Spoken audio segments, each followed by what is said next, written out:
ঘুমের কাতর মেঘের ভারী নিঃশ্বাসে শব্দ ভেসে আসছে। ফোনের অপর পাশে আবেশিত কণ্ঠে শুনে ঘুম ঘুম চোখে স্ক্রিনে তাকাতেই আবিরের ছবি ভেসে উঠেছে, তার সঙ্গে সেভ করা নামটা। সহসা অষ্টদশীর ষষ্ঠ ইন্দ্রিয় সতেজ হয়ে উঠছে। এক মুহূর্তে চোখ থেকে ঘুমের রেশ কেটে গেল। অক্ষিযুগল প্রশস্ত হলো। মেঘ উৎকণ্ঠিত হয়ে বলল, আবির ভাই। এই প্রথমবার আবির নিজ থেকে মেঘকে কল করেছে। অধলা ঘুমে থাকা আবিরের কণ্ঠ ঠিকমতো বুঝতে পারেনি। মেঘ এক লাফে বিছানায় বসে ফোন কানের কাছে নিতেই পুনরায় আবিরের নেশাক্ত কণ্ঠে ভেসে আসছে, ম্যাম, আপনার দর্শন পেতে আর কতক্ষণ অপেক্ষা করতে হবে? মেঘ ভুরুকুচকে একবার স্ক্রিনে তাকাচ্ছে, আরেকবার ফোন কানে ধরছে। কি হচ্ছে কিছুই বুঝতে পারছে না। নাম্বারটা আবির ভাইয়ের নামই সেভ করা। কণ্ঠস্বরও আবির ভাইয়ের, কিন্তু আবির ভাই তো কখনো এভাবে কথা বলে না। মেঘের মাথা চক্কর দিচ্ছে। মেঘ ফোন কানে ধরে আশেপাশে তাকালো। মিম দিশারা গভীর ঘুমে তলিয়ে আছে। আবির পক্ষান্তরে মৃদুস্বরে ডাকলো, ম্যাম। মেঘ জবাব দিল, জি। আপনি কি এখনও ঘুমাচ্ছেন? না তো, কষ্ট করে একটু ব্যালকনিতে আসবেন। মেঘ ফোন বিছানার উপর রেখে এক হাতে দিয়ে অন্য হাতে চিমটি কেটে নিজে উফ করে উঠল। বুঝতে পারল এটা স্বপ্ন নয়, সত্যি। ফোন কানে ধরে আড়মোড়া ভাঙতে ভাঙতে বিছানা থেকে নেমে হুড়মুড় করে ব্যালকনিতে পা দিতে কপাল কুঁচকে সরু নেত্রে তাকালো। পূর্ব দিগন্ত উদিত সূর্যের আলো মেঘ ঠিকমতো তাকাতে পারছে না। চোখ কষলে বেশ কয়েকবার পিট পিট করে স্বাভাবিক দৃষ্টিতে তাকাতেই নজর পড়ে উঠোনের মাঝ বরাবর একটা চেয়ারে হেলান দিয়ে পায়ের উপর পা তুলে আবির ভাই বসে আছেন। পরনে কালো হুডি, এক হাত হুডি পকেটে, অন্য হাতে কানে ফোন ধরে তাকিয়ে আছে ব্যালকনির দিকে। পূর্বাভিমুখী বসায় শীতের সকালে অনুচ্যুত আলো জ্বলজ্বল করছে। আবিরের মুখবিবর। মেঘ স্থির দৃষ্টিতে আবিরকে দেখছে। হুড়িতে আবির ভাইকে মারাত্মক সুন্দর লাগছে। চোখ বন্ধ করে দীর্ঘশ্বাস ছেড়ে পুনরায় তাকালো। এদিকে আবিরের চোখে সূর্য রশ্মি আস্তে পড়ছে। সেই রশ্মির উপেক্ষা করে অতি সন্নিকট লোচনে মেঘকে দেখছে। আংশিক সময়ব্যাপী চলে এই দৃশ্য। আবির আচমকা গলা খাকারি দিয়ে বলল, ফ্রেশে 10 মিনিটের মধ্যে নিচে আসেন। কেন? আমি বলছি তাই। মেঘ হাসি মুখে বলল, আচ্ছা। কান থেকে ফোন নামাতে যাবে অমনি আবির আবার ডাকল, ম্যাম শুনুন। জি স্যার বলুন। আবির মৃদু হেসে বলল, খালি পায়ে আসবেন, রাখছি। আবির কল কেটে দিয়েছে, তবে দৃষ্টি এখন মেঘেতে নিবদ্ধ। মেঘ কয়েক সেকেন্ড স্থির থেকে হঠাৎ হুড়োহুড়ি করে রুমে চলে গেছে। হাতে মেহেদি তোলা হয়নি। 10 মিনিট সময়ের মধ্যে নিচে যেতে হবে, তাই তাড়াহুড়া করছে। এত সকালে বেশিরভাগই মানুষ ঘুমে। যারা উঠেছেন তারা সবাই রান্নার কাজে ব্যস্ত। মেঘ চুপি চুপি ঘর থেকে বেরিয়ে আসলো। 10 মিনিটের আগেই মেঘ নিচে চলে আসছে। আবির মাথা নিচু করে ফোন চাপছিল। আচমকায় নুপুরপাড়া আলতো রাঙা পায়ে নজর পড়তেই আবির আঁতকে উঠল। সঙ্গে সঙ্গে ফোন পকেটে রেখে চোখ তুলে তাকালো। মেঘ আবিরের ঠিক সামনে দাঁড়ালো। চোখাচোখি হলো দুজনের। মেঘ আবিরের অবসন্ন দৃষ্টতা দেখে চিন্তিত স্বরে শুধালো, আপনি কি রাতে ঘুমাননি? আবির স্বভাবসুলভ ভারী কণ্ঠে উত্তর দিল, ঘুম আসছিল না, হাতটা দেখি। মেঘ হাত বাড়িয়ে মেহেদিটা দেখালো। মেহেদি গাঢ় রঙে দেখেই আবির মৃদু হাসল। মেঘ শীতল কণ্ঠে বলল, রাতে কিছু বলতে পারিনি। মেঘের কথা শেষ হওয়ার আগেই আবির আর চোখে চেয়ে প্রশ্ন করল, কি বলতি? থ্যাংক ইউ আবির ভাই, এত সুন্দর করে মেহেদি দেওয়ার জন্য। আবির নিঃশব্দে হেসে বলল, ওয়েলকাম। এই মেহেদি দেখে কান্না করে দেশ কিনা এই টেনশনে ছিলাম। কাঁদবো কেন? সবাই সুন্দর করে দিয়েছে, তোরটা সুন্দর হয়নি বলে যদি কান্না করিস? মেঘ ভেঙচি কেটে বলো, জীবনও না, আমারটা সবচেয়ে সুন্দর হয়েছে। আবির স্বাভাবিক কণ্ঠে বলো, চল এখন। আবির উঠে হাঁটতে শুরু করেছে। মেঘও গুটি গুটি পায়ে হাঁটছে। মামাদের বাড়িতে পেছন দিকে মাটির রাস্তা পা দিতে মেঘ শুধালো, আমরা কোথায় যাচ্ছি? তোকে নিয়ে পালাচ্ছি। আকস্মাৎ মেঘ বিষম খেল। জিজ্ঞাসুর চোখে তাকিয়ে শুধালো, কোথায়? কোনো এক কোলাহলপূর্ণ নিঃস্বর্গে। মেঘ আর কিছু বলতে পারল না। শীতের সকালে এলোমেলো ঠান্ডা হয়, তার সাথে আবিরের বলা কথা মেঘের মনে অজানা শিহরণ জাগে। অষ্টাদশী রাখি জোড়ায় রঙিন স্বপ্ন। আবির ভাই তাকে নিয়ে পালাবে, এটা ভাবতে হৃদয়ে বসন্ত দোলা দিচ্ছে। বুকের ভিতর কে যেন অবিরাম ঢোল পেটাচ্ছে। মস্তিষ্ক ঘুরপাক খাচ্ছে নিষিদ্ধ প্রেমানুভূতি। আবির কিছুটা এগিয়ে গিয়ে নিরস্ত হলো। পিছনে ফিরে দেখল মেঘ এখনও আগের জায়গায় দাঁড়িয়ে আছে। আবির দুর্বহ কণ্ঠে বলে উঠল, ম্যাম, আর ইউ ওকে? আবিরের কণ্ঠস্বর কানে আসলেই কল্পনার জগৎ থেকে বেরিয়ে কোমল কণ্ঠে জিজ্ঞাসা করল, আপনি আমাকে ম্যাম বলছেন কেন? ভয়ে? মানে? শীতকালে এত সকাল সকাল আপনাকে ঘুম থেকে উঠালাম, কখন জানি ফোঁস করে রেগে যান, তাই। মেঘ বোকার মতো চেয়ে পুনঃ শুধালো, আপনি আমায় ভয় পান আবির ভাই? মাঝে মাঝে। মেঘ হতবাক, চোখ বড় করে চেয়ে আছে। মেঘের অবিশ্বাস্য চাউনি দেখে আবির ভুরু নাচালো। মেঘ লাজুক হেসে চিবুক নামালো। ঠোঁট জুড়ে বিশ্বজয়ের হাসি, মুখবিরব প্রাপ্তির ছাপ। মেঘ লজ্জামাখা হাসি দেখে আবিরও মুচকি হাসল। কথা না বাড়িয়ে আবির খালি পায়ে এগিয়ে যাচ্ছে। আবিরের পিছু পিছু মেঘ হাঁটছে। মেঘের ঠোঁট থেকে হাসি যেন সরছেই না। গতকাল থেকে আবির ভাইয়ের আদতে অষ্টদশী হৃদয়ে তোলপাড় বেড়েছে কয়েক গুণ। আবির ভাইয়ের কথা, যত্ন, ব্যবহার, চাউনি সব কিছু জানা দিচ্ছে আবিরের হৃদয়ে অস্ফুট বরফ গলতে শুরু করেছে। অষ্টদশী স্পষ্ট রূপে বুঝতে পারছে তা। নিজেকে আবির ভাইয়ের গার্লফ্রেন্ড ভাবতে আর বারবার লজ্জায় আড়ষ্ট হচ্ছে। আবিরের পেছন পেছন মেঘ মাটির রাস্তা পেরিয়ে বিস্তীর্ণ মাঠে পা রাখতেই কেঁপে উঠল। শিশিরে ভেজা আছে সবুজ ঘাস। এতক্ষণ যাবৎ আবিরকে এমনভাবে অনুসরণ করছিল যেন আশেপাশে তাকানোর মতো সময় নেই। পলক ফেলছিল, হারিয়ে যাবে শখের পুরুষ। অষ্টদশীর উষ্ণ পায়ে স্পর্শ শিশিরে স্নান ঘাস মারিয়ে যাচ্ছে। হৃদয় দোলছে শীতল হাওয়া। ব্যস্ততম শহরে মাটির স্পর্শ পাওয়া দুষ্কর। প্রকৃতির সাথে প্রিয়জনের সান্নিধ্য মেঘের মনে প্রেম প্রেম অনুভূতি জাগছে। আবির যেখানে পা ফেলছে, আবিরের পায়ের ছাপ দেখে মেঘও ঠিক সেই জায়গাতেই পা ফেলছে। বেশ কিছুটা যাওয়ার পর আবির ঘাড় ঘুরিয়ে তাকিয়ে মেঘের কাণ্ড দেখে কপাল কুঁচকালো। মৃদু হেসে সামনের দিকে ঘুরল। পাগলামিতে অত্যাসক্ত আবির। বিশালাকৃতি মাঠের পরই কয়েক সারি ঘর, আশেপাশে নানান রকমের গাছ। দুটো ঘরের মাঝে বরাবর সরু রাস্তা। মেঘ একান্তই আবিরকে অনুসরণ করে চলছে। ইহজগতে আর কোনো কিছুতেই মনোযোগ নেই তার। বাড়িগুলো পেরিয়ে কিছু দূর গিয়ে আবির পিছু ঘুরল। তৎক্ষণাৎ মেঘ মাথা ঠেকে আবিরের বুকে। মেঘ কুণ্ঠা দুপা পিছিয়ে চোখ তুলে তাকালো। এভাবে আবির ভাইয়ের পিছু নেওয়া আবির ভাই যদি রেগে যায়? আতঙ্কে মেঘের বুক কাঁপছে, কিন্তু আবিরের অভিব্যক্তি বোঝা গেল না। মেঘের সামনে থেকে সরে পাশে দাঁড়াতেই মেঘ বিপুল চোখে তাকালো। দৃষ্টির সীমানা জুড়ে হলুদ রঙের সরষে ফুল। আশ্চর্য নয়নে চেয়ে আছে মেঘ।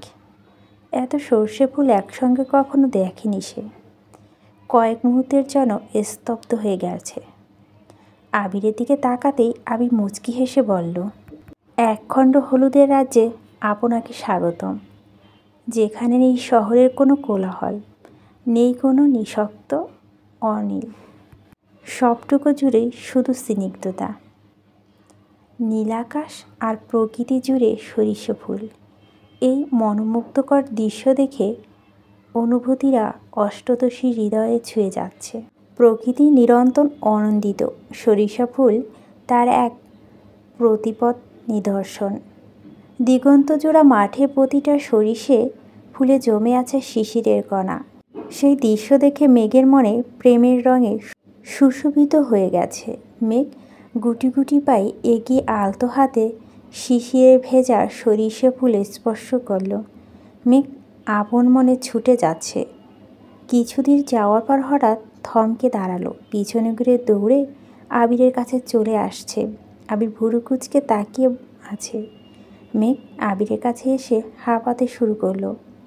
আবির কণ্ঠে দ্বিগুণ ভারী করে শুধালো, কি হয়েছে? মেঘ ওড়না টেনে মাথা ঘোমটা দিল। হাত দিয়ে আবিরকে ইশারা করতেই আবির একটু নিচু হয়ে মেঘের মুখোমুখি হইল। মেঘ দীর্ঘশ্বাস ছেড়ে আবিরের কানে কানে বলল, আপনি কি জানেন না সরিষা খেতে তারানাদের বসবাস?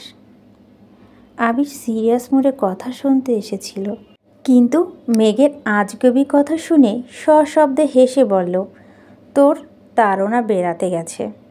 মেঘে ভয়ে ভয়ে শুধালো, আপনাকে কে বলছে? রাতে তোর তাড়নাদের সাথে দেখা হয়েছিল, বলে গিয়েছিলাম সকালে তোকে নিয়ে আসব। তোর তাড়না যেন ঘুরতে চলে যায়। কোথায়? তোর শ্বশুরবাড়ি। মানে এমনভাবে বলছিস মনে হচ্ছে তাড়নারা যেখানে যায় আমার থেকে অনুমতি নিয়ে যায়। আপনি তো বললেন। আল্লাহ, কোন পাগলির পাল্লায় পড়লাম। মেঘ গাল ফুরিয়ে উল্টে তাকালো। আবির মেঘের মাথায় আস্তে করে গাঁটটা মেরে বলল, তোর মাথায় তাড়নাদের কথায় কে ঢুকিয়েছে বলতো? বড় আম্মু। কি? আম্মু থেকে এসব বলে? জি। আর কি বলে? আরও অনেক কিছু বলে, কিন্তু সেসব আপনাকে বলা যাবে না, পার্সোনাল কথা।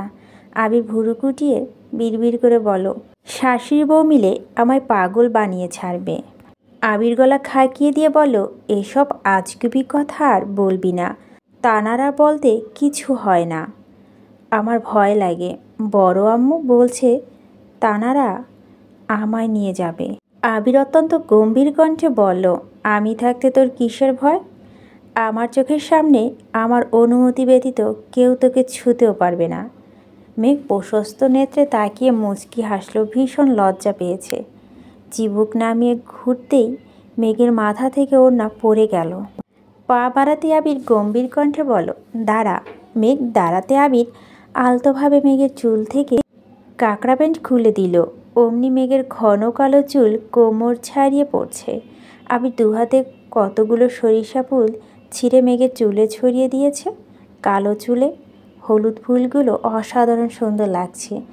এক হাতে মুষ্টিবদ্ধ হাতে সরিষা ফুল ছড়িয়ে দু পা এগিয়ে মেঘের কানে গুজে দিয়ে মোয়ালেম কণ্ঠে বললেন, এবার যেতে পারিস। মেঘ ভয়ে ভয়ে পা বাড়ায়। আবির পকেট থেকে ফোন বের করে মেঘের ভিডিও করা ব্যস্ত। অনেকটা সময় ঘোরাঘুরি শেষে মেঘ হঠাৎ বলল, can I take a picture with you? Yes, of course. Megh নিজের ফোন দিয়েই আবিরের সঙ্গে দুটো ছবি তুলছে। আবিরের ফোন ভাইব্রেশন হতেই আবির পকেট থেকে ফোন বের করে রিসিভ করলো। পরপরই মেঘের দিকে তাকিয়ে বলো, চল। কোথায়? নদীর পাড়ে। নদীর পাড়ে যেতে দেখলে সাকিব হাতে একটা বোতল নিয়ে দাঁড়িয়ে আছে। মেঘকে দেখি বলল, শুভ সকাল মেঘবতী, শুভ সকাল। তোমার জন্য গাছ থেকে খেজুরের রস আনছি, খেয়ে দেখো কেমন লাগে। মেঘ অল্প একটু খেয়ে বলল, আপনাকে অনেক ধন্যবাদ। সাকিব হাসি মুখে বলল, ধন্যবাদ আমাকে না দিয়ে তোমার আবির ভাইকে দাও। এত ঠান্ডা আলো ফোটার আগেই আমায় টেনে তুলে কুয়াশার মধ্যে খেজুরের রস আনতে পাঠিয়েছে। মেঘ আশ্চর্য নয়নে আবিরের অভিমুখে চেয়ে শুধালো, আপনি বলেছেন? আবির নিরুদ্বেগ কণ্ঠে উত্তর দিল, তুই কখনো খেজুরের রস খাসনি তাই আনাইছি। তোকে নিয়ে যাব ভাবছিলাম, কিন্তু অনেকটা দূরে হয়ে যাবে তাই যাইনি। আবির ভাইয়ের এত যত্ন দেখে মেঘ বারবার অভিভূত হয়ে যাচ্ছে। গতকাল থেকে কত শতবার আবির ভাইয়ের প্রেমে পড়েছে তার হিসেব নেই। ঘণ্টা দুয়েক মেঘ আবির আর সাকিব এর সঙ্গে নদীর পাড় বসে আড্ডা দিয়েছে।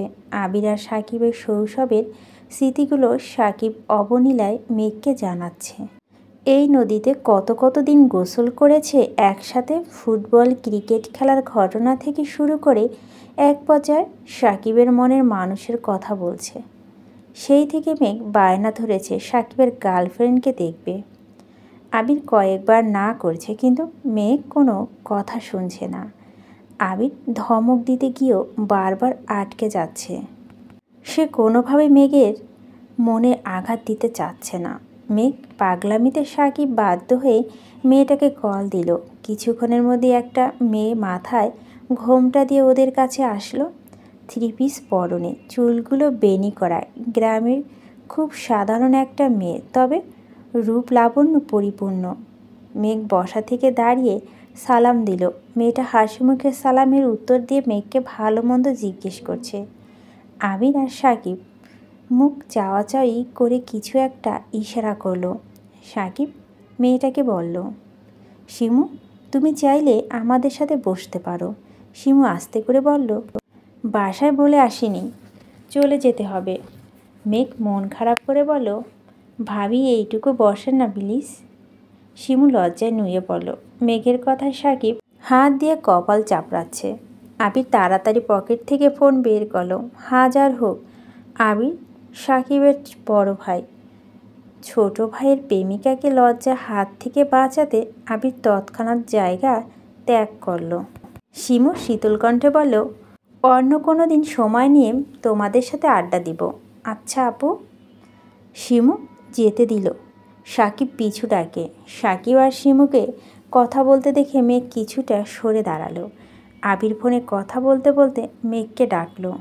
মেঘ কাছে আসতেই আবির স্বাভাবিক কণ্ঠে বলল, চল বাড়ি যাই, সবাই খুঁজতেছে। মেঘ মোলায়েম কণ্ঠে শুধালো, জায়গাটা অনেক সুন্দর, আর একটু পরে গেলে হয় না? নো ম্যাম, এখনই যেতে হবে। মেঘ মন খারাপ করে হাঁটতে শুরু করলো। আবির মেঘের থেকে কিছুটা পেছনে রাকিবের সাথে কথা বলে বলে হাঁটছিল। অফিসের কিছু কাগজপত্র ঝামেলা হয়েছে, সেসব নিয়ে কথা বলছে। সাকিব দৌড়ে এসে আবিরকে উদ্দেশ্য করে বলল, নিজের কাজ শেষ হয়নি, আমায় ফেলে চলে যাচ্ছিস নাকি? আবির কান থেকে ফোন সরিয়ে ভারী কণ্ঠে বলল, তোকে কথা বলার সুযোগ দিয়ে আসলাম। সুযোগ না চাই, তোমরা আসতেই ভয়ে পালাইছে। আবির মৃদু হেসে রাকিবকে সঙ্গে কথা বলার মনোযোগ দিল। আবির আর সাকিব মেঘকে মাটির রাস্তা পর্যন্ত এগিয়ে দিল। মেঘ মুখ গোমড়া করে বাড়িতে ঢুকলো। উঠানে দাঁড়িয়ে আশেপাশে চোখ বুলাচ্ছে। অনেক বেলা হয়ে যায়, বাড়ির সব মেহমানরা উঠে পড়েছে, সবাই কাজে ব্যস্ত। মেঘ ঘরে ঢুকতে গেলেই পিছন থেকে ডাকলো, বুনু। মেঘ পিছন ফিরতে দেখলো তানবীর। মেঘ উত্তেজিত কণ্ঠে বলল, ভাইয়া কখন আসছো? একটু আগেই আসছি। কোথাও গেছিলি? নদীর পাড়ে। তানবীর ভুরু কুঁচকে প্রশ্ন করলো, একা গেছিলি? না, আবির ভাই আর সাকিব ভাইও ছিল। ও আচ্ছা, ভাইয়া এখন কোথায়? বাড়ির পিছনে। আকলিমা খান মেঘকে ডেকে নিয়ে গেছেন, সকাল থেকে খাওয়া হয়নি। তানবীর বেরিয়ে গেছে আবিরের সঙ্গে দেখা করতে। তানবীর বাড়ি থেকে নামতে গিয়ে সাকিব আর আবিরকে দেখে থমকে দাঁড়ালো। সাকিব তানবীরকে দেখে ছুটে এসে জড়িয়ে ধরে উদ্বেগপূর্ণ কণ্ঠে বলল, কিরে কেমন আছিস? আলহামদুলিল্লাহ, তুই কেমন আছিস? ভালোই ছিলাম, কিন্তু ভাইয়ার অবস্থা দেখে আর ভালো থাকতে পারছি না। কেন, কি হয়েছে? বিশ্বাস করবি না, জানি না। গতকাল সারা রাত গেছে, ভাইয়া 1 মিনিটের জন্য ঘুমায়নি। আমি যতবার সজাগ হয়েছি ততবারই দেখি ভাইয়া বারান্দায় দাঁড়িয়ে আছে, নয়তো শুয়ে তোর বোনের ছবি দেখছে। একটা মানুষ কেমনে নির্ঘুম রাত কাটায়, এর জলযন্ত্র প্রমাণ হলো ভাইয়া। ভাইয়ার এই অবস্থা দেখে আমি ভয় পেয়ে গিয়েছিলাম। আবির ক্রোধিত আঁখিতে সাকিবের দিকে তাকিয়ে আছে। সাকিব আবিরের মুখ পানে চেয়ে পুনরায় তানবীরকে বলল, তোর বোনকে তাড়াতাড়ি বিয়ে দে। তানবীর হেসে উত্তর দিল, বিয়ে দেওয়ার ক্ষমতা যদি আমার হাতে থাকতো তাহলে অনেক আগে বিয়ে দিয়ে দিতাম। আবির গম্ভীর কণ্ঠে ধমক দিল, আমার বিয়ে নিয়ে গবেষণা করতে হবে না, মায়েশা আপুর বিয়েতে ফোকাস কর। তানবীরকে উদ্দেশ্য করে বলো, এত সকালে চলে আসলি যে? মাইশা আপু ভোরবেলা থেকে কল দিতে দিতে আমার ঘুমের 14টা বাজিয়ে দিয়েছে। একা কুলাতে পারছিল না বলে আব্বুকে আর বড় আব্বুকে দিয়ে কল দিয়েছে। বাধ্য হয়ে ঘুম থেকে উঠেই রওনা দিতে হয়েছে। বাইক আনছিস? হ্যাঁ, এই নাও চাবি। আবির চাবি দিয়ে বাড়িতে চলে গেছে। সাকিব আর তানবীর কিছুক্ষণ কথা বলে যে যার মতো ব্যস্ত হয়ে গেছে। মেঘ বসে বসে আবিরের সঙ্গে তোলা সেলফিগুলো দেখছে। সেখান থেকে একটা ছবি ফেসবুক ডেতে পোস্ট করে ফোন ব্যাগে রেখে গোছলে চলে গেছে। এদিকে বন্যা ক্লাস শেষ করে ফেসবুকে ঢুকে মেঘের ডেট দেখে রীতিমতো শকড খেয়েছে। আবির ভাইয়ের সাথে মেঘের ছবি পোস্ট করেছে, এটা বিশ্বাসযোগ্য নয়। পাশে এক বান্ধবীকে বলো চিমটি কাটতে। বারবার ছবিটা দেখছে। খুশিতে বন্যা চোখ ছলছল করছে। ডে পোস্ট রিপ্লে দিয়েছে, কল দিয়েছে, মেঘ নেটে নেই। আনন্দে বন্যার হাত কাঁপছে। মেঘের নাম্বারে বারবার কল দিচ্ছে, মেঘ রিসিভ করছে না। মেঘের সাথে কথা না বললেও শান্তি পাচ্ছে না। 10-15 বার মেঘকে কল দিয়ে পর তানবীরের নাম্বারে ডায়াল করলো। তানবীর কল রিসিভ করে সালাম দিল। বন্যা সালামের উত্তর দিয়ে উত্তেজিত কণ্ঠে শুধালো, মেঘ কোথায়? বুনু তো এখানে নেই। কেন, কি হয়েছে? একটু দরকার ছিল। মেঘকে কি দেওয়া যাবে? আচ্ছা ওয়েট করো, আমি দেখছি। এখন কোথায় তুমি? ভার্সিটিতে। সব কিছু ঠিক আছে তো? মনে হচ্ছে কোনো বিষয়ে আপসেট না, এমনিতেই মেঘের সাথে একটু কথা ছিল। তানবীরের কথা বলতে বলতে মেঘের রুমে গিয়ে ফোন দিয়ে আসছে। মেঘ বন্যার সাথে কথা বলে একবার রেডি হয়ে তানবীরের ফোন নিয়ে নিচে নামছে। তানবীরকে খুঁজতে খুঁজতে গেট পর্যন্ত চলে গেছে। গেটের কাছে তানবীর, সাকিব সহ মাইশারা আরও কয়েকজন কাজিন কাজ করতেছিল। আবির এখানে নেই। মেঘ ডাকতেই তানবীর উঠে এসে ফোনটা নিল। মেঘ চলে যেতে নিলেই তানবীর গম্ভীর কণ্ঠে শুধালো, তোর ফ্রেন্ড কল দিয়েছিল কেন? মেঘ আমতা আমতা করে বলো, ক্লাসের জন্য। কাল ক্লাস আছে? হ্যাঁ। মেঘ যেতে নিলে তানবীর পুনরায় ডাকলো, শোন। মেঘ মুখ গোমরা করে বলো, আমি জানি তুই কি বলবা। কি বলবো? বলবা বরযাত্রী আসলে ঘর থেকে যেন না বের হয়, কারো সাথে যেন কথা না বলি, খাবার ঘরে নিয়ে খাবা, এইসবই তো। তানবীর সশব্দে হেসে বলো, না এসব কিছু বলবো না। তুই যেখানে ইচ্ছে ঘুরতে পারিস। সত্যি? তবে একা যাবি না, মিমকে সাথে নিয়ে যাবি।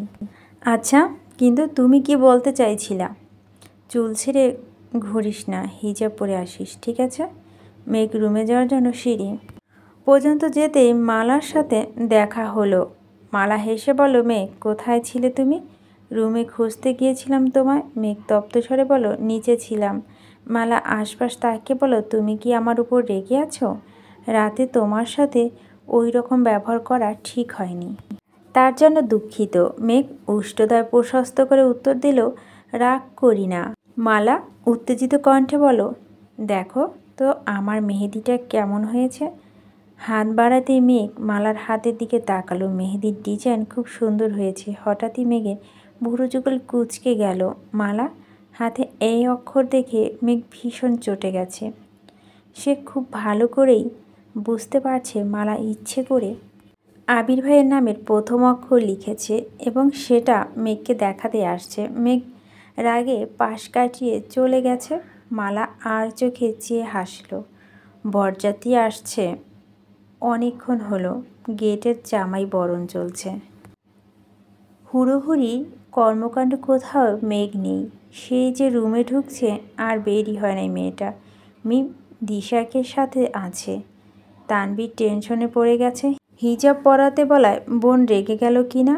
মেঘের নাম্বারে কল দিল, কিন্তু মেঘ কল রিসিভ করছে না। এত মানুষের ভিড় ঠেলে বাড়িতে ঢুকতে ইচ্ছে করছে না। তানবীর এমনিতে নেট অন করলো। ফেসবুকে ঢুকে মেঘ আবিরের সেলফি দেখে আনমনে হেসে বলো, মাশাল্লাহ।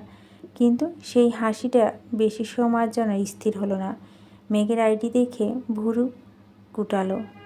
আবির ফেসবুকে কিছু শেয়ার করলে সেগুলো কাস্টম করে শেয়ার করে, কিন্তু মেঘ যে হুট করে আবিরের সাথে ছবি আপলোড করলো, বাসার মানুষের নজরে পড়লে সর্বনাশ হয়ে যাবে। এইসব ভেবে তানভীর ভয় পাচ্ছে। তানভীর তাড়াতাড়ি উঠে আবিরের কাছে গেল। আবিরের কানে কিছু বলতেই আবির অভিব্যক্তি বদলে গেল। তানভীর ফোন থেকে সেই পোস্টটা দেখল। আবির দাঁতে দাঁত চেপে বলল, মেঘ কোথায়? বুনুকে হিজাব পরতে বলেছিলাম, সে যে উপরে গেছে, আর তো আসছে না। কল দিলাম, কল ধরে না। আবির গম্ভীর কণ্ঠে বলল, মিমকে বল ডেকে নিয়ে আসতে। আবির সাকিবের কয়েক বন্ধু সবাই মিলে বরযাত্রী খাবার পরিবেশন করছে। তানভীরও চেয়েছিল, কিন্তু মামা রাজি হননি। আবির ওনাদের বোনের ছেলে। আবিরের প্রতি যতটুকু অধিকারবোধ আছে তানভীরের প্রতি ততটুকু নেই। তাই তানভীরকে ওনারা মেহমানের মতোই যত্ন করছে, কোনো প্রকার দায়িত্ব দিচ্ছে না। মিম রুম থেকে মেঘকে নিয়ে নামছে। আত্মীয় আর বরযাত্রীর ভিড়ে উঠানে পা রাখার জায়গা নেই। দিশা, মিম, মেঘ আর কয়েকজন কাজীর নতুন জামাই এর সঙ্গে দেখা করতে স্টেজে গেল। জামাইয়ের সাথে কথা বলে আসার সময় একটা ছেলে পাশ থেকে ডেকে বলল, এক্সকিউজ মি। মিম আর মেঘ দুজনে পাশে ফিরল, কিন্তু কিছুই বলল না। ছেলেটা পুনরায় বলল, আপনারা বউয়ের কি হন? মিম স্বাভাবিক কণ্ঠে উত্তর দিল, বোন। কেন? তাহলে তোমরা আমার বেআইন হও। তা তোমার পাশের জন নাম কি? নাম দিয়ে আপনার কাজ কি? মিম রাগে উত্তর দিল। ছেলেটা সশব্দে হেসে বলল, কাজ আছে বলেই তো জিজ্ঞেস করছি। ছেলেটা একটু পিছনে আবির দাঁড়াতেই মেঘ বৃহৎ নয়নে তাকালো। আবির চোখ দিয়ে ইশারা করতে মেঘ মুচকি হেসে মিমকে বলল, চল আমরা ওইদিকে যাই। বোনের কথা মতো মিমও চলে যাচ্ছে। ওই ছেলে পুনরায় পিছু ডাকে, এই সুন্দরী, তোমার হাসিটা খুব সুন্দর, প্লিজ তোমার নামটা বলো। পেছন থেকে আবির গুরুতর স্বরে বলল, এই যে মিস্টার, সুন্দরীর নাম আমি আপনাকে বলছি। আপনি বরং একটু ওই দিকে আসুন। বরযাত্রী খাওয়ানোর শেষে বাড়ির সব কাজিনদের খেতে বসানো হয়েছে। আবির ইচ্ছাকৃত মেঘদের টেবিলের দায়িত্ব নিয়েছে, যাতে মন মতো খাওয়াতে পারে। তানভীরের কথা মতো মেঘ হিজাব পরেই এসেছে। গাঢ় বেগুনি রঙের একটা গর্জিয়াস ড্রেস পরেছে, তার সঙ্গে ম্যাচিং হিজাব। হালকা করে সাজগুজ করেছে, তবে সব সময় মতো মায়াবী লাগছে। আবির খাবার দিতে দিতে বেশ কয়েকবার আর চোখে তাকাচ্ছে।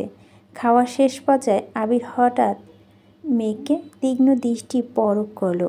সহসা আবিরের অভিব্যক্তি বদলে গেছে, আঁখি যুগল ক্রোধে জ্বলছে। সঙ্গে সঙ্গে আবির জায়গা ত্যাগ করলো। মেঘ কললতা থেকে হাত ধুয়ে ফেরার পথে আবিরে দেখেই থমকে গেল। আবিরের ক্রোধিত আঁখি দেখে মেঘের অন্তরাত্মা শুকিয়ে যাচ্ছে। আবিরের রুদ্রমূর্তি রূপ দেখে মেঘ ভয় ঢোক গিল। আবির মেঘের হাত নিজের কাছে টেনে খুলল। মেঘের হাতে মেহেদি দিয়ে আবির লেখা। আবির রক্তভা চোখে নিজের নামটা দেখল। দেখেই বোঝা যাচ্ছে কাঁপা কাঁপা হাতে মেঘ নামটা লিখেছে। আবির কণ্ঠে 4 গুণ ভারী করে বলল, এসব মানে কি? মেঘ হাত টানে নিজের পিছনে লুকালো। আবির দাঁতে দাঁত পিষে চলে গেছে। ভয়ে হাত পা কাঁপছে। কয়েক মিনিটের মধ্যে আবির একটা মেহেদি নিয়ে আসছে। মেঘের হাত টেনে একটু মেহেদি নামের উপর রেখে বৃদ্ধাঙ্গুল দিয়ে নিজের নামটা লেপ্টে দিয়েছে। মেঘের আবিরের রক্তপাত চোখে অসহায় মতো তাকিয়ে আছে।